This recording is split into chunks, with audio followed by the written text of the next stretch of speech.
Hello, Nasdaq followers, and welcome to another episode of Behind the Bell. I'm your host and producer, Leanne Alfaro.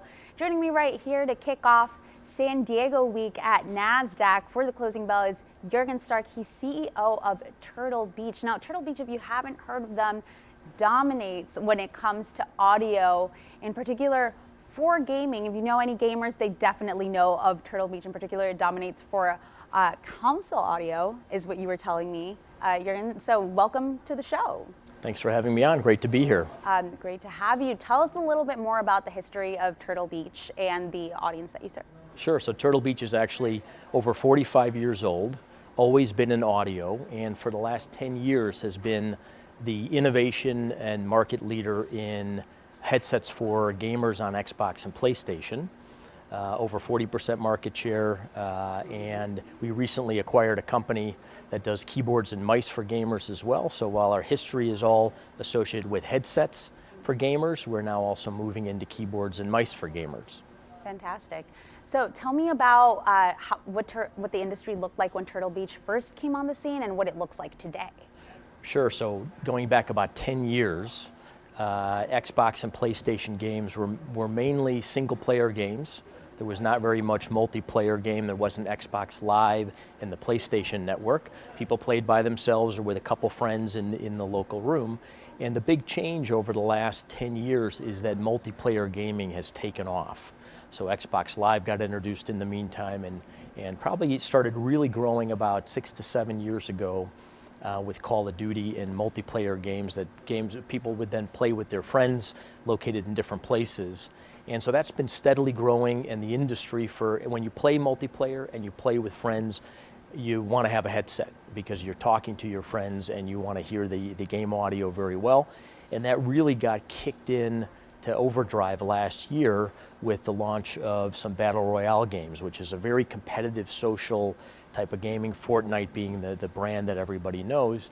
And so gaming now is really social, and you need a headset then to talk to your colleagues, the people you're playing with, and also it's very competitive now. And so gaming headsets give you a competitive advantage in that you can hear where everyone is and where they're coming from.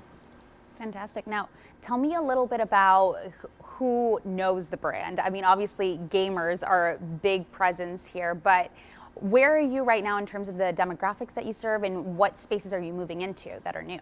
Sure. So if you're a gamer, you're going to know Turtle Beach. And in particular, if you're an Xbox or PlayStation gamer, again, that's been our core franchise for more than 10 years. Gaming is a huge market, over $140 billion, and there are billions of gamers globally. A lot of them play on Xbox and PlayStation, but they also play on PC and mobile. And so we're in the middle of that whole space. And again, with a legacy in audio and headsets as the market leader there, and just purchased a company in Germany that has very good keyboards and mice oriented towards PC gamers. Tell us a little bit more about that company. Sure, it's a company called Rocket, and they've been around for just over 10 years. Smaller business, brand very well known in Germany and to some extent in Europe, has a very loyal following. And what we were looking for in our efforts to be able to branch into this additional market segment, PC gaming and keyboards and mice, was a company and a team that had very high quality products, consistent with the way that we approach headsets, with innovation. So we're always looking to have something that's different and better than the competition, and with a team of people that know what gamers need. So the CEO of Rocket, for example, is a professional gamer himself. Wow. So he has a very good understanding of what PC gamers need in terms of mice and keyboards, and his whole team does as well. And so while it's a smaller business, we totally lucked out in terms of finding something that fits really well with the Turtle Beach way of looking at products and innovations for gamers. So it's very clear that Turtle Beach kind of dominates in this field, but tell us about kind of the metrics for success that you have within your company. Sure, so we have all the normal metrics, of course, revenue and EBITDA and gross margins, and we pay a lot of attention to that. What drives the company and the management team and myself, though, starts more with, are we driving innovation? Are the products high quality?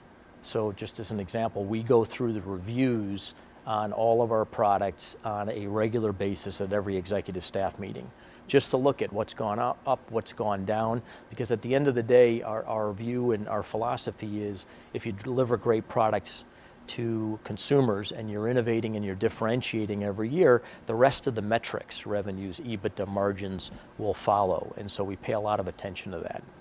Those are solid metrics. So Jürgen, let's take a minute here and let's get to know you, the CEO, a little bit more personally.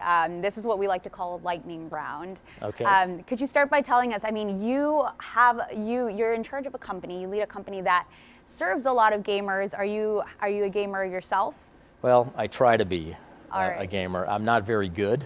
I've got 2 sons who beat me regularly, and that's been somewhat discouraging. Plus, I don't have a lot of time to game, but I would like to be. What's your favorite game to play? Well, so I'm gonna go maybe in a little different direction. I'm a pilot, and I'm very into flight simulation, and so I have an extensive flight simulation simulator at home. So that counts as gaming, by the way. Yep.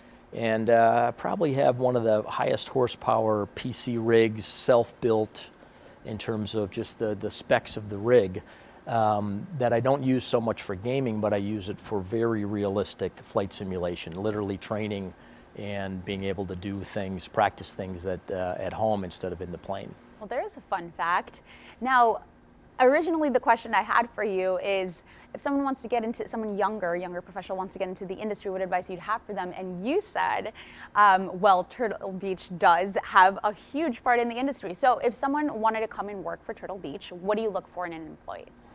Sure, so one of the things I really like is we have about 240 people in the company doing about 240 million in revenue. So I like to keep the team, we like to keep the team lean and focus on people that are talented, high quality, and have a passion for what they do in every functional area. So if you're in product, you got to be passionate about delivering good products. If you're on the finance team, you got to have a passion around that. And so I much prefer, after having worked in some bigger companies, having very high quality small teams in every functional area. So you got to fit into that from a talent perspective, from a smarts perspective, and from a culture perspective. Absolutely. And last and final question here. What's your favorite piece of technology in the office that you use on an everyday basis? Favorite piece of technology. So I'm very tech oriented, have been my whole life. I'll maybe go with a non-obvious answer, which is I use OneNote for everything. And it's integrated across my PC, my phone, my tablet, everything from work stuff to personal, to checklists, to flight simulation notes, to whatever. Very nice. And it syncs across all the platforms, and I use it on a daily basis. So I'll pick that one as one of my tools in a very high-tech world that I like to live in. Yeah, and I'm sure that's also super efficient, having integration across all platforms. It is very efficient. So Jürgen, thank you so much for joining us on Behind the Bell. We're really looking forward to the actual bell, which will ring in just a few minutes here. And what a great kickoff to San Diego week. Thanks a lot for having us again. We'll see you downstairs in just a few. Now, Nasdaq followers, please stay tuned and follow us throughout San Diego week with the hashtag Nasdaq San Diego for more coverage on our amazing listed companies coming to us straight from California, San Diego. Until then, we will see you at the closing bell in just a few minutes.